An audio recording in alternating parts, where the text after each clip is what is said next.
இலங்கையின் கொழும்பு சம்பவத்தில் தொடர்புடைய மேலும் 5 பேரை கொழும்பு காவல்துறையினர் கைது செய்திருக்கிறார்கள். சந்தேகப்படும்படியான 5 காவல்துறையினர் கைது செய்து நடவடிக்கை மேற்கொண்டிருக்கிறார்கள். முன்னதாக கடந்த ஞாயிற்றுக்கிழமை ஈஸ்டர் தினமான ஞாயிற்றுக்கிழமை அன்று இலங்கையில் கொழும்புவில் அடுத்தடுத்து 8 இடங்களில் நடைபெற்ற வெடிகுண்டு தாக்குதலில் இதுவரை 350க்கும் மேற்பட்டோர் உயிரிழந்திருக்கக்கூடிய நிலையில் இன்று மீண்டும் புகோட்டோ பகுதியில் இலங்கையில் குண்டுவெடித்து நிகழ்ந்ததாக தகவல் வெளியாக இருந்தது.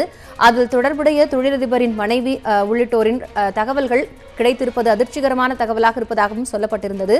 தொடர் விசாரணையை அங்கு காவல்துறையினர் முடுக்கிவிட்டிருந்த நிலையில் அரசு இது தொடர்பான அனைத்து கட்சி கூட்டத்தையும் இன்று நடத்த இருக்கிறது. இந்த நிலையில் கொழும்பு சம்பவத்தில் தொடர்புடைய மேலும் 5 பேரை காவல்துறையினர் கைது செய்திருக்கிறார்கள்.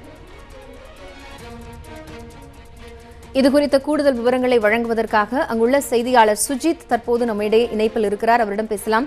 சுஜித், இப்போ யாழ்ப்பாணம் காவல்துறையினர் இந்த சம்பவத்தில் தொடர்புடைய மேலும் 5 பேரை கைது செய்திருக்கிறார்கள். அவர்கள் யார் என்பது குறித்த விவரங்கள் தெரிய வந்திருக்கிறதா? தொடர்ந்து அங்கு நடைபெற்று வரக்கூடிய விசாரணை நிலவரம் என்ன? வணக்கம். இன்றைய தினம் நாட்டின் பல்வேறு பகுதிகளிலும் சிறு சிறு சம்பவங்கள் பதிவாகி இருக்கின்றன. குறிப்பாக தென்னிலங்கையை பொறுத்தவரை கொழும்பு பகுதிகளில் அதிரடி சோதனை நடவடிக்கைகள் இன்று முதல் ஆரம்பமாகி தற்பொழுது நடைபெற்று வருகின்றது.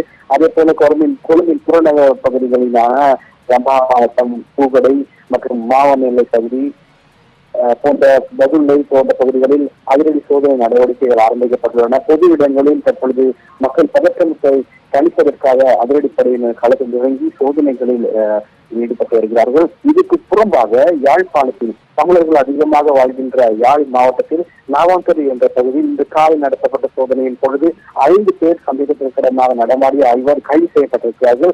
அவர்களிடம் தொடர்ந்து விசாரணைகள் நடத்தப்பட்டு வருகின்றன. அந்த கைது செய்யப்பட்ட 5 பேரும் தமிழர்களா அல்லது தென்னிலங்கையை சேர்ந்தவர்களா என்பது தொடர்பான தகவல் இதுவரை போலீசாரிடமிருந்து எங்களுக்கு கிடைக்கப்பெறவில்லை.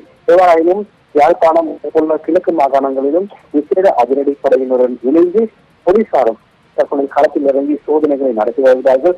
போர்க்கால பகுதிகளை போன்று கொழும்பு மாவட்டத்தில் பல வீதிகள் மூடப்பட்டு வீதி சோதனை சாவடிகள் அமைக்கப்பட்டு தொடர்ந்து வாகனங்களும் மனிதர்களும் சோதனைக்குட்படுத்தப்பட்டு வருகிறார்கள். விசேடமாக கட்டுநாயக்க சர்வதேச விமான நிலைய பகுதிகளிலும் இது போன்ற பலத்த சோதனை நடவடிக்கைகள் இன்று காலை முதல் முன்னெடுக்கப்பட்டு வருகின்றன குறிப்பிடத்தக்கது. சுஜித், இப்போ இந்த சம்பவத்தில் தொடர்புடைய 5 பேரை கைது செய்து அவர்கள்ட்ட விசாரணை நடத்தப்பட்டு வருகிறது. இதுக்கு முன்னாடி புகோட்டோல மீண்டும் குண்டு வெடித்ததாக ஒரு தகவல் பரவி இருந்தது. அங்கு இருக்கக்கூடிய தற்போதைய இந்த அசாதாரண சூழ்நிலையை கட்டுப்படுத்துவதற்காக என்னென்ன நடவடிக்கைகள் எல்லாம் முடுக்கிவிடப்பட்டிருக்கு? அசாதாரண சூழ்நிலை கட்டுப்படுத்துவதற்காக ட்ரோன் போன்ற ஆளில்லா விமானங்கள் பறப்பதற்கு தடை செய்யப்பட்டிருக்கிறது. இதற்கு மேலதிகமாக வாகனங்கள் வீதிகளில் 6 மணித்தியாலத்துக்கு மேலதிகமாக தனியார் வாகனங்களை நிறுத்தி வைக்க வேண்டாம் எனவும், அவ்வாறு நிறுத்தி வைப்பதாயும் வாகனங்களின் முன்னால் வாகன உரிமையாளருடைய தொலைபேசி இலக்கத்தை தாளில் எழுதி ஒட்ட வைக்கும்படியும் போலீசார் அறிவுறுத்தி இருக்கிறார்கள்.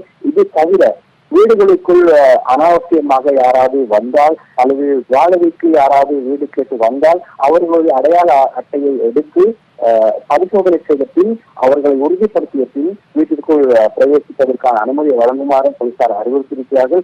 அதே போல சந்தேகத்திற்கிடமாக யாராவது நடமாடினார் அவர்கள் தொடர்பான தகவல்களை அவசர இலக்கத்திற்கோ அல்லது அருகிலுள்ள போலீசாரிடமோ கூறும்படியும் போலீசார் பொதுமக்களிடம் அறிவுறுத்தி இருக்கிறார்கள். அதேவேளை நீங்கள் குறிப்பிட்டது போல இன்று காலை ஒரு சிறிய குண்டுவெடிப்பு இடம்பெற்றிருக்கிறது.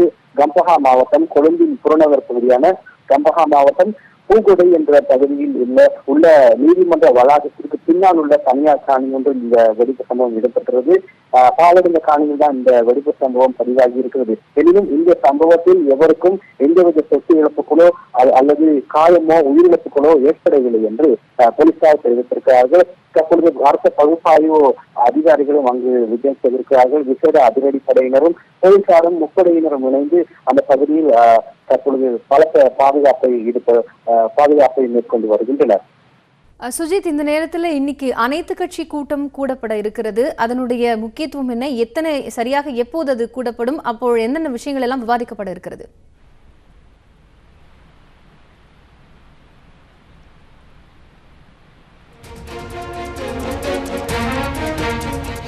சுஜித், நீங்க இணைப்புல இருக்கீங்க. இன்னைக்கு அனைத்து கட்சி கூட்டம் இலங்கையில கூட இருக்கிறது. அதனுடைய முக்கியத்துவம் என்ன? எப்போது அந்த அனைத்து கட்சி கூட்டம் தொடங்கும்?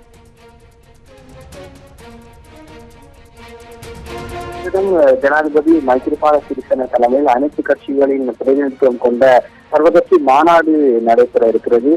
அதில் குறிப்பாக கட்சிகளினுடைய தனிப்பட்ட கருத்துக்களையும் இந்த தினம் ஜனாதிபதி மைத்ரிபால சிறிசேன பெற்றுக்கொள்ள இருக்கிறார். நாட்டில் அவசர காலநிலை அமுல்படுத்தப்பட்டு வருகின்ற நிலையில் பதற்றமான சூழ்நிலைக்கு மத்தியில் தான் இந்த அரச ஜனாதிபதி மைத்ரிபால சிறிசேன தலைமையில் சர்வகட்சி மாநாடு நடைபெறுகின்றது. இந்த மாநாட்டில் அனைத்து கட்சிகளினதும் பிரதிநிதிகள், தலைவர்கள் உள்ளிட்ட நாடாளுமன்ற உறுப்பினர்களுக்கும் அதே போல தனிப்பட்ட கட்சி உறுப்பினர்களுக்கும் அழைப்பு விடுக்கப்பட்டிருக்கிறது. ஜனாதிபதி செயலகத்தில் இந்த சர்வகட்சி மாநாடு இன்று தினம் ஆரம்பமாக இருக்கிறது.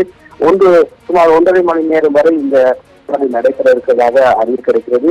இதில் நாட்டில் ஏற்பட்டுள்ள குழப்ப நிலையை கட்டுப்படுத்துவதற்கும் எதிர்காலத்தில் நடக்க வேண்டிய அரசு பாதுகாப்பு முன்னெடுப்புகள் மற்றும் அனைத்து விதமான மக்களையும் பாதுகாக்கின்ற ஒரு செயல் திட்டத்தை வகுப்பதற்காக கட்சிகளுடைய ஆலோசனைகளை ஜனாதிபதி இந்த தினம் பெற்றுக்கொள்வார் என்று அரசு உயர்மட்ட தகவல்கள் கூறுகின்றன. இப்போ இந்த விவகாரம் தொடர்பா இதுவரைக்கும் எத்தனை பேர் கைது செய்யப்பட்டிருக்கிறார்கள்? கைது செய்யப்பட்டவர்கள்ட்ட நடத்தப்பட்ட விசாரணையினுடைய நிலவரம் எப்படி இருக்கு? செய்யப்பட்டிருக்கிற சந்தேக நபர்களிடம் தொடர்ந்து விசாரணைகள் முன்னெடுக்கப்பட்டு வருகின்றன. அவசர காலகட்டத்திற்கு அமைய 40 மணி நேரத்துக்கும் அதிகமான நேரங்கள், குறைந்தபட்சம் 1 மாத காலம் வரை அவர்களை தடுப்பில் வைத்து விசாரணைப்பதற்கான ஏற்பாடுகள் அவசர காலகட்டத்தில் காணப்படுகின்றன. இதற்கமைய நடத்தி வருகின்ற விசாரணைகளின் போது தொடர்ந்தும் 2 ஆயுததாரிகள், பயிற்சி பெற்ற ஆயுததாரிகள் இலங்கையில் தொடர்ந்து தங்கியிருப்பதாக ஒரு தகவல் புலனாய்வு பிரிவுக்கு கிடைத்திருக்கிறது. அவர்கள் யார் என்பதை உறுதி செய்வதற்கான ஒரு முயற்சிகள் இடம்பெற்று வருகின்றன. அதே போல மேகாலய மாவட்டத்துக்கு அண்மித்த பகுதியிலான பலாங்கொடை என்ற ஒரு பிரதேசத்தில் இளைஞர் ஒருவர் கைது செய்யப்பட்டிருக்கிறார். அவருடைய லொரி ஒன்றை சோதனை விசேட அதிரடிப்படையினர் அந்த லொரியிலிருந்து நாடாளுமன்றத்திற்கு செல்லும் வழி, நாடாளுமன்றத்தில் பிரவேசிப்பதற்கான அனுமதி சீட்டு என்பன கைப்பற்றப்பட்டிருக்கின்றன. வரைபடம் கூட அங்கு கைப்பற்றப்பட்டிருக்கிறது. ஒருவேளை நாடாளுமன்றத்திற்கு மீது ஒரு தாக்குதலை நடத்த ஆயுததாரிகள் ஆயுதம் பண்ணி இருக்கலாம் என்கிற ஒரு சந்தேகமும் நிலவுகிறது. இதற்கு அமைய சந்தேக நபர்களிடம் தொடர்ந்தும் விசாரணைகள் திருவி நடைபெற்று வருகின்றன.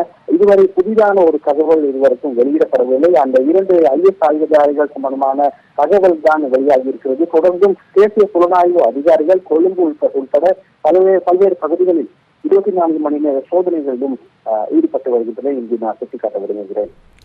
தற்போதைய தகவல்களை வழங்கியமைக்காக நன்றி சுஜித். கூடுதல் விவரங்களுக்காக மீண்டும் இணையலாம்.